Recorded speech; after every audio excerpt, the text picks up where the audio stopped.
Em primeiro lugar, eu quero cumprimentar a todos os alunos do curso avançado de Teologia da Academia de Pregadores e dizer-lhes da alegria de poder compartilhar com vocês um pouco de aulas especiais numa matéria da maior importância. Na verdade, o texto que eu vou utilizar é um texto do professor Sandro Pereira, pastor muito competente, que escreveu essa matéria de ética cristã. E para falar de ética cristã, de fato, nós vamos ter que começar, de fato, eu quero começar com a Bíblia, sempre com a Bíblia. Vou ler apenas um versículo para servir de base. No livro de Eclesiastes, no capítulo 12 e no versículo 13, nós temos a suma de tudo aquilo que nós pretendemos compartilhar com os alunos hoje aqui sobre ética cristã.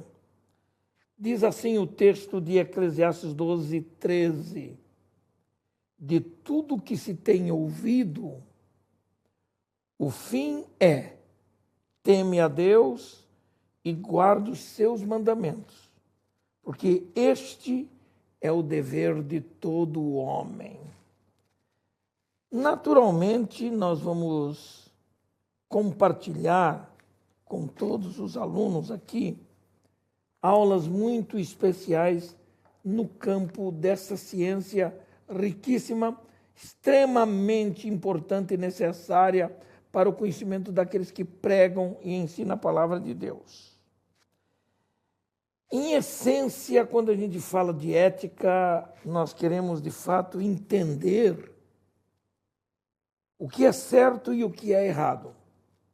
Num mundo em que estão invertidos os valores morais que foram gravados por Deus na consciência do ser humano logo do início da criação do mundo.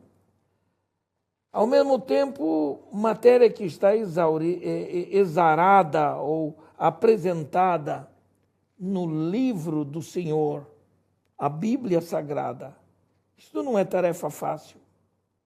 Mas graças a Deus que nós temos o maior e o melhor referencial ético que o mundo já conheceu, que é a palavra de Deus. E a Bíblia é bem específica quando diz que ela é lâmpada e luz para os nossos caminhos. Tanto para o nosso interior, a nossa vida interior, como para a nossa vida exterior. Por isso, o que eu espero nestas aulas, logo de início, é contribuir para o entendimento desse assunto, trazendo e tecendo considerações sobre alguns casos éticos típicos encontrados na Bíblia, considerando o limitado espaço que nós temos para poder comentar sobre todas estas aulas. Por isso, nós vamos começar, de fato, para entendermos a importância da matéria de ética, de um modo geral, e ética cristã em essência, nós precisamos conhecer algumas conceituações e momentos éticos na história, principalmente no campo da filosofia.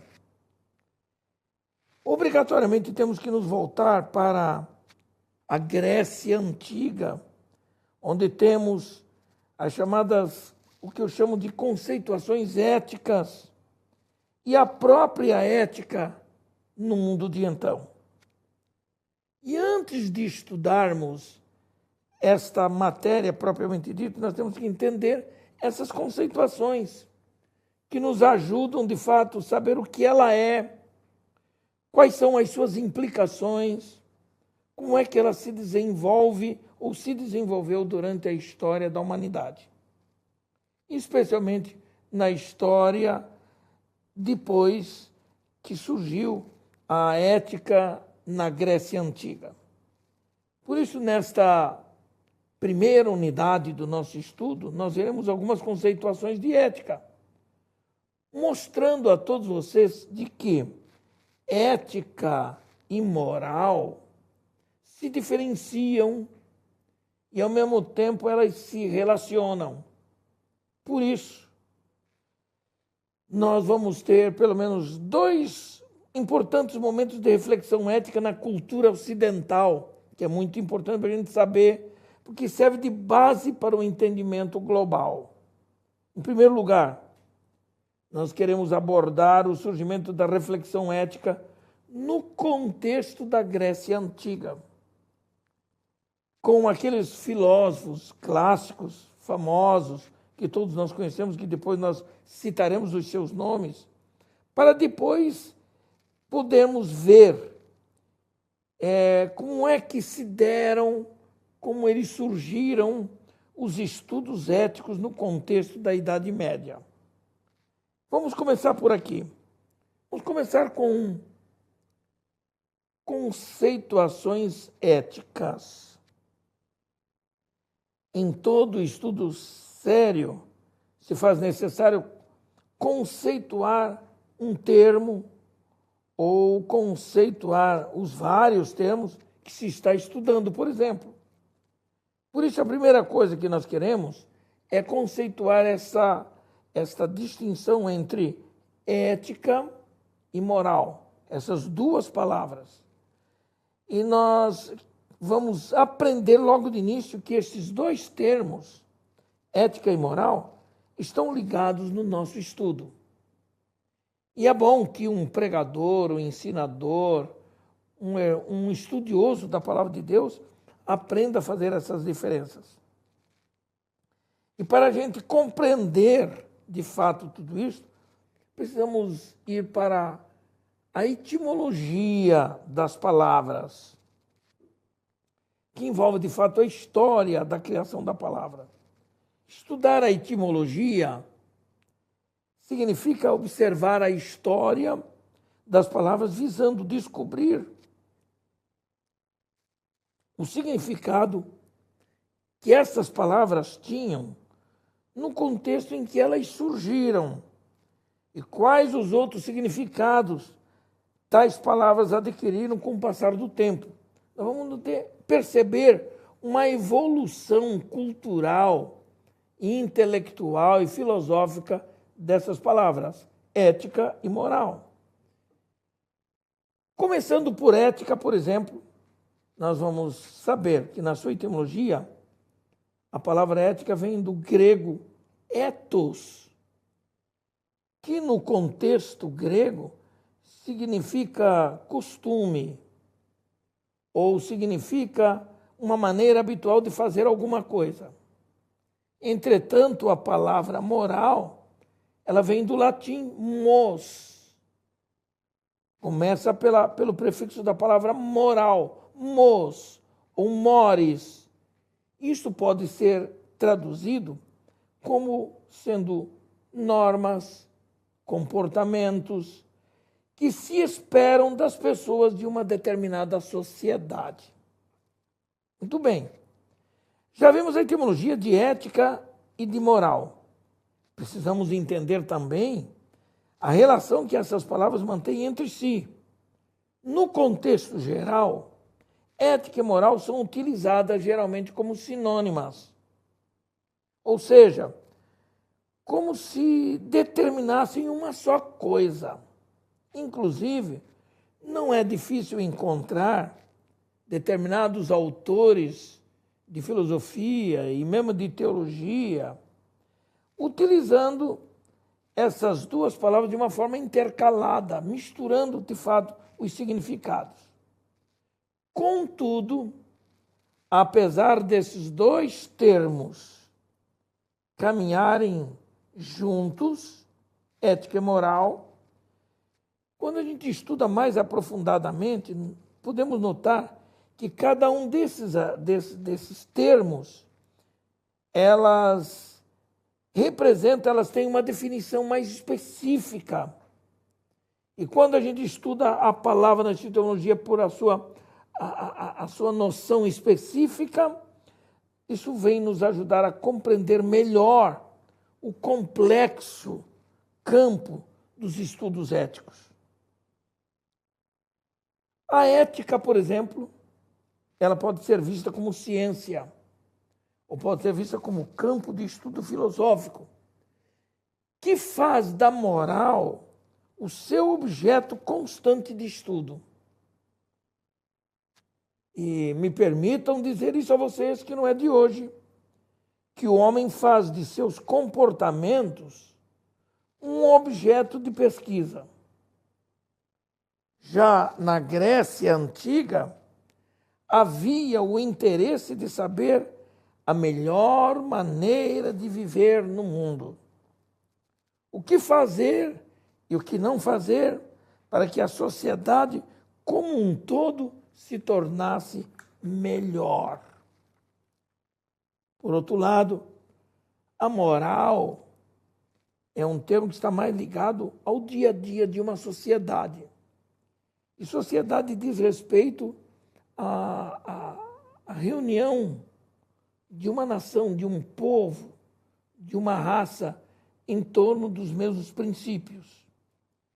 As sociedades, por serem diferentes umas das outras, como é do Brasil para países da Europa, para a América do Norte, são sociedades diferenciadas. Então a gente vai descobrir o quê? De que cada uma dessas sociedades acabam por desenvolver sua própria ideia de moral. Não é muito difícil a gente perceber isso. Como pastor e pregador, que prego há 57 anos no Brasil inteiro, eu sou do sul do país, sou sulista, sou um catarinense, mas que logo eu saí para pregar pelo Brasil inteiro e no exterior. E eu notava a diferença de conceitos sobre moralidade e ética nas cidades do norte do país, do nordeste do país, que fazem distinção daquilo que é moral, daquilo que é imoral em qualquer outro lugar. Há uma diferença de um lado para o outro. E uma maneira de entender melhor a questão e vendo a moral como objeto de ética é entender isto. Nós temos que pensar, por exemplo, nas diversas ciências. Todas as ciências têm um objeto sobre o qual se debruçam em seus estudos. Por exemplo, a biologia.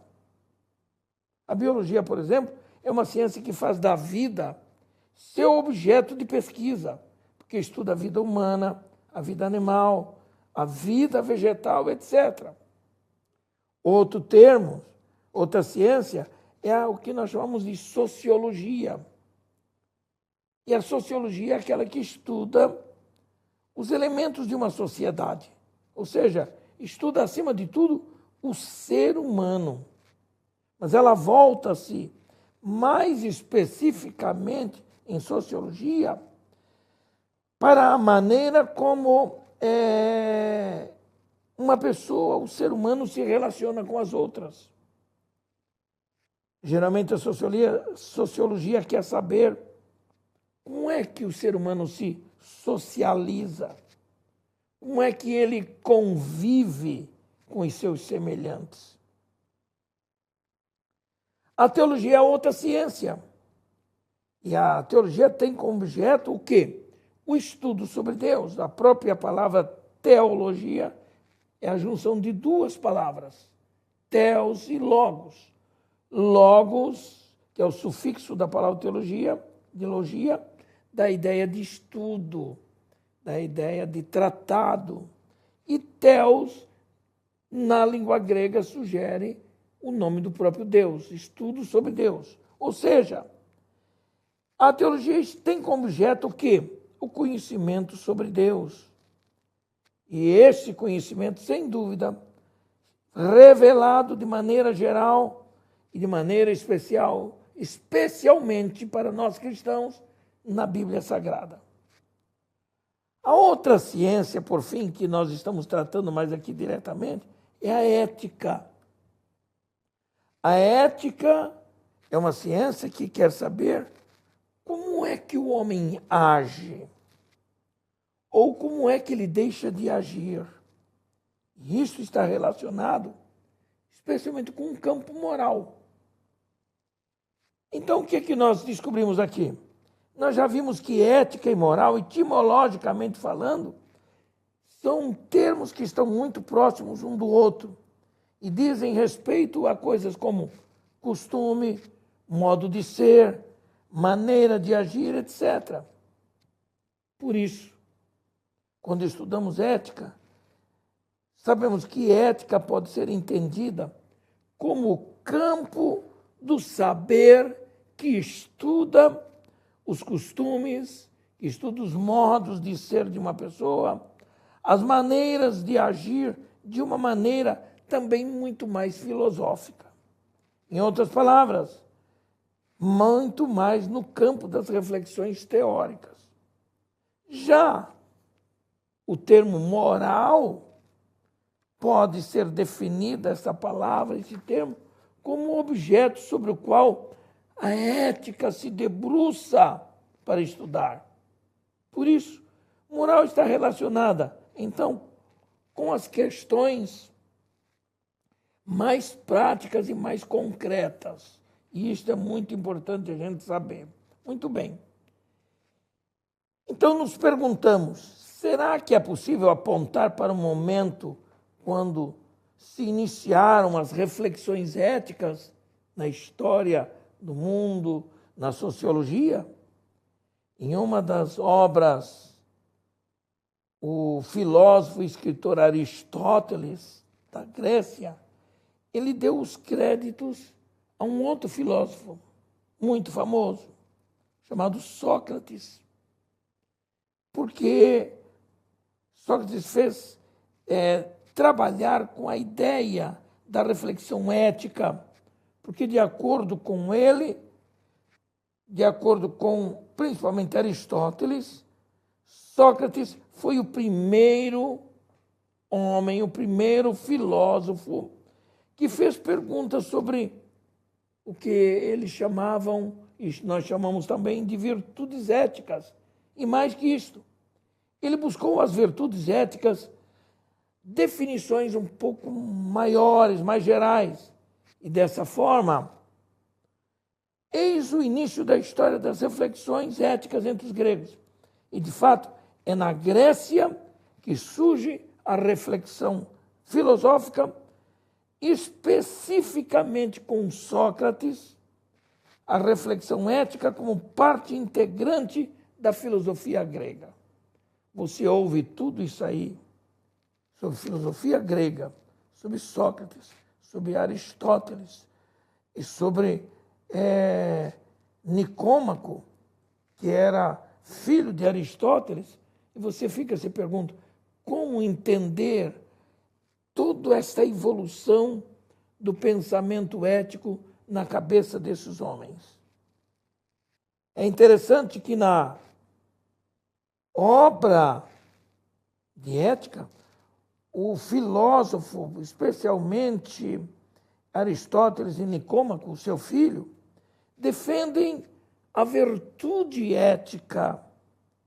E eles defendem isso aí como medida justa. Ou seja, para que o homem consiga agir de maneira justa, é preciso agir sempre de maneira prudente.